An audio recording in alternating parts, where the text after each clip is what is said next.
अब मामला इस वक्त ये है कि मौजूदा वज़ीर-ए-आज़म और मौजूदा हुकूमत को रूस की याद आने लगी है। खबरें आई थी कि वक्त भेजा गया मगर रूसी सदर ने इस वक्त को कोई ख़ास घास नहीं डाली। और आपको याद होगा आज से थोड़ा अरसा पहले रूसी सदर पुतिन ने टॉन्ट किया था, जो ममालिक अपने खुद से फैसले नहीं ले सकते वो आज़ाद मुल्क होने की बजाय दूसरे मुल्कों की एक कॉलोनी के तौर पर काम करते हैं। शायद वो पाकिस्तान के हवाले से ऐसी बातें कर रहे थे जैसा कि उनके दफ्तर खारजा की तरफ से भी कहा गया और उनके सफ़ीर ने भी कहा था। हम समझते हैं कि इमरान खान के रूस के साथ ताल्लुकात बनाने का एक फैक्टर उनकी हुकूमत जाने में मौजूद है। जो मौजूदा हुकूमत है वो अपनी तरफ से इमरान खान को फॉलो करने की कोशिश कर रही है या तो शहबाज शरीफ इमरान खान बनने की कोशिश कर रहे हैं। इस टॉपिक का आगाज़ करने से पहले नए आने वाले दोस्तों से गुजारिश है कि हमारे चैनल को सब्सक्राइब कर लें। मिसाल के तौर पर इस तरह से रूस के ऊपर पाबंदियां हैं या यूक्रेन या रूस जंग है, इस जंग को लेकर आपको याद होगा कि ख्वाजा आसिफ ने कहा कि आप दुआ करें कि पाकिस्तान के अंदर जो मसाइल हैं, अगर रूस और यूक्रेन की जंग रुक जाए तो हमारे भी बेहतरीन ताल्लुकात हो जाएंगे। अब हमारे सफारतकारों को इस बात का ख्याल आ गया है कि वो रूस के साथ मामलात हो रहे हैं, इससे बड़ा मसला है। हम आपको बताना चाहते हैं कि जो पाबंदियां लगी हैं अब पाकिस्तान उसकी मुखालफत कर रहा है। इसकी वजह यह है कि पाकिस्तान समेत तरक्की पजीर ममालिक वो इससे मुतासर होंगे। ये दफ्तर खारजा का बयान है। इस वक्त दो ममालिक धड़ाधड़ रूस से तेल खरीद रहे हैं, जिसमें भारत शामिल है और चीन शामिल है। BBC भी लिख रहा है कि ये दोनों ममालिक रूस से सस्ता तेल खरीद कर अपने मुल्क का मफाद सामने रख रहे हैं और दूसरे तरीके से ये अहम काम करके दोनों ममालिक रूस की मदद कर रहे हैं। रूस की मदद ऐसे कर रहे हैं कि इसे भारी रकम मिल रही है, यानी 100 में से 70 रुपये तो आ रहे हैं रूस के पास। अब क्या रूस इन दो ममालिक को याद नहीं रखेगा? लेकिन पाकिस्तान जिस तरह कप्तान ने इंटरव्यू दिया तो उनसे पूछा गया कि आप कैसे तेल की कीमतें कम करते हैं। उन्होंने कहा कि हम रूस के पास जाते हैं और उनसे कहते हैं कि हमें तेल, गंदम और दीगर अशिया सस्ती बेचें। मगर ये मौजूदा हुकूमत है, अब ये काम भी नहीं कर सकती, अब फंस गई है। यहाँ पर यह बताने की कोशिश की जा रही है कि हम बड़े मुश्किल फैसले ले रहे हैं और दूसरी जानब ये भी पता है कि अगर जाने की कोशिश की तो अंकल सैम नाराज़ हो जाएंगे और अगर वो नाराज़ हुए तो बहुत सारे मसाइल हो जाने हैं। दूसरी जानब दफ्तर खारजा ने कहा कि कैनेडियन हाई कमिश्नर को तलब किया गया, एहतजाज रिकॉर्ड करवाया गया। कैनेडियन पार्लियामेंट में जनरल बाजवा के हवाले से रिमार्क्स देने वाले को रोका जाए, लेकिन ये इमरान खान के पैटर्न को फॉलो नहीं कर सकते कि इमरान खान इन ताकतों के खिलाफ खुलकर खेलने वाले लीडर थे। इमरान खान को रूस से ताल्लुकात के लिए भेजा गया और इन सबको पता था कि इमरान खान ही ऐसी शख्सियत है जो बैरूनी ताकत को बर्दाश्त कर सकते हैं। लेकिन अंकल सैम का जब प्रेशर आया तो इस्टेब्लिशमेंट ने सारे का सारा मुद्दा इमरान खान पर डाल दिया और अपने आप को साफ करने की कोशिश की, मगर वो नाकाम रहे। अब 910 अरब रुपए टॉप कंपनीज ने कमाया है। लेकिन इनसे पूछा जाए कि इमरान खान के दौर में इतना पैसा कंपनियों ने कमाया, क्या ये अरबों रुपए कंपनियों ने कैसे कमाए? ये जब तक बिजनेस ना हो रहा हो तो कैसे मुमकिन है? ये सब झूठ बोल रहे हैं और महंगाई के ड्रामे कर रहे थे, मगर वहाँ चीज़ों का ख्याल नहीं। अब इन चीज़ों पर यह हुकूमत फोकस कर रही है जिस पर आवाम का कोई सरोकार नहीं। मिसाल के तौर पर अता तारड़ ने कहा कि इमरान खान को गर्मी के अंदर अदालत में जाता देखकर इनको खुशी हुई है। हालांकि इनको मालूम नहीं कि खान साहब तो अपने क्रिकेट दौर से लेकर अब तक गर्मी ही झेलते आ रहे हैं। मगर असल बात यह नहीं, नून लीग ने एक और रेड लाइन अबूर करने का फैसला कर लिया।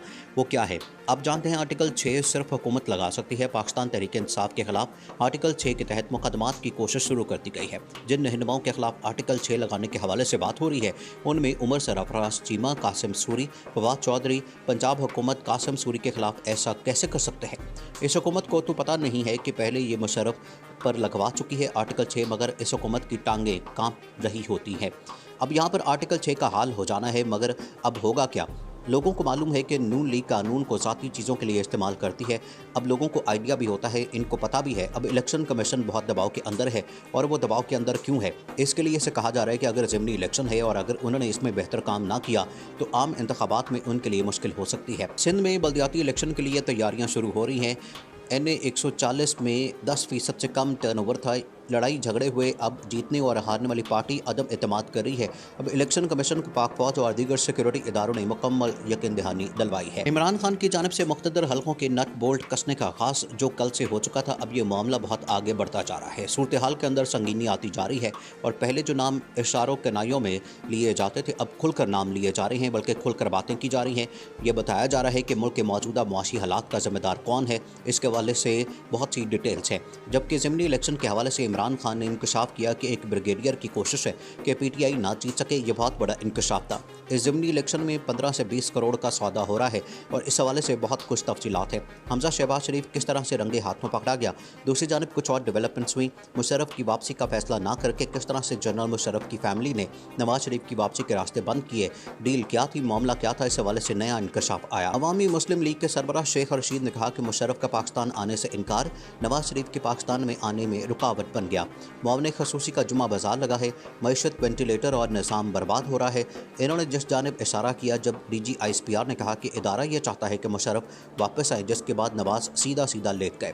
इस तरह से एक डील चल रही थी जिसमें पाकिस्तान के साबिक सदर परवेज़ मुशर्रफ को पाकिस्तान आने की इजाज़त देना था, मगर साथ ही साथ नवाज शरीफ वापसी के लिए परतोल रहे थे।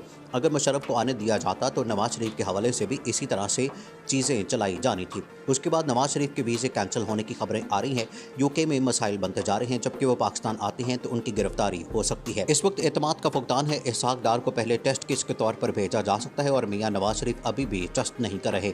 कहीं मेरे साथ हाथ ना हो जाए, वो फंस ना जाएं, क्योंकि इमरान खान का मोमेंटम बढ़ता जा रहा है और इनके करीबी साथियों को लग रहा है कि इदारे कहीं यू टर्न ना ले लें। उसके बाद उनकी गिरफ्तारी की बजाय दूसरी जानब ये जो इम्पोर्टेड हुकूमत है, पहले इसने कहा कि पेट्रोलियम मसनूआत हैं उनकी कीमतों में इजाफा इमरान खान की IMF के साथ डील की वजह से बढ़ाया जा रहा है, लेकिन बाद में IMF ने कहा कि ये आप हमारे खाते में ना डालें। फिर इनकी अकल ठिकाने आई, अपनी नाअहली की सज़ा हमें ना दी जाए क्योंकि इससे हमारा कोई ताल्लुक़ नहीं है। आवाम को वो बताया जाए जो आप खुद कर रहे हैं और इसको खुद जिम्मेदारी लेकर आवाम तक पहुंचाया जाए, बजाय इसके कि हमारे खाते में डाला जाए। उसके बाद नून लीग ने नया बयानिया शुरू कर दिया है कि ये IMF के बजाय नहीं, आलमी मंडी में जो पेट्रोलियम की कीमतें बढ़ी हैं उसकी वजह से कीमतें यहाँ पर बढ़ी हैं। नवाज शरीफ की वापसी के रास्ते बंद किए, डील क्या थी, मामला क्या था, इस हवाले से नया इंकशाफ आया। अवामी मुस्लिम लीग के सरबराह शेख रशीद ने कहा कि मुशर्रफ का पाकिस्तान आने से इनकार नवाज शरीफ के पाकिस्तान में आने में रुकावट बन गया। मुआवने खसूसी का जुमा बाजार लगा है, मईशत, वेंटिलेटर और निज़ाम बर्बाद हो रहा है। इन्होंने जिस जानिब इशारा किया जब DG ISPR ने कहा कि इदारा यह चाहता है कि मुशर्रफ वापस आए, जिसके बाद नवाज सीधा सीधा लेट गए। इस तरह से एक डील चल रही थी जिसमें पाकिस्तान के साबिक सदर परवेज़ मुशर्रफ को पाकिस्तान आने की इजाज़त देना था, मगर साथ ही साथ नवाज शरीफ वापसी के लिए परतोल रहे थे। अगर मुशर्रफ को आने दिया जाता तो नवाज शरीफ के हवाले से भी इसी तरह से चीज़ें चलाई जानी थी। उसके बाद नवाज शरीफ के वीज़े कैंसिल होने की खबरें आ रही हैं। UK में मसाइल बनते जा रहे हैं, जबकि वो पाकिस्तान आते हैं तो उनकी गिरफ्तारी हो सकती है। इस वक्त एतमाद का फुकदान है। इसहाक डार को पहले टेस्ट केस के तौर पर भेजा जा सकता है और मियां नवाज शरीफ अभी भी ट्रस्ट नहीं कर रहे। कहीं मेरे साथ हाथ ना हो जाए, वो फंस ना जाएं, क्योंकि इमरान खान का मोमेंटम बढ़ता जा रहा है और इनके करीबी साथियों को लग रहा है कि इदारे कहीं यू टर्न ना ले लें। उसके बाद उनकी गिरफ्तारी की बजाय दूसरी जानब ये जो इम्पोर्टेड हुकूमत है, पहले इसने कहा कि पेट्रोलियम मसनूआत हैं उनकी कीमतों में इजाफा इमरान खान की IMF के साथ डील की वजह से बढ़ाया जा रहा है, लेकिन बाद में IMF ने कहा कि ये आप हमारे खाते में ना डालें। फिर इनकी अकल ठिकाने आई, अपनी नाअहली की सज़ा हमें ना दी जाए क्योंकि इससे हमारा कोई ताल्लुक़ नहीं है। आवाम को वो बताया जाए जो आप खुद कर रहे हैं और इसको खुद जिम्मेदारी लेकर आवाम तक पहुंचाया जाए, बजाय इसके कि हमारे खाते में डाला जाए। उसके बाद नून लीग ने नया बयानिया शुरू कर दिया है कि ये IMF के बजाय नहीं, आलमी मंडी में जो पेट्रोलियम की कीमतें बढ़ी हैं उसकी वजह से कीमतें यहाँ पर बढ़ी हैं।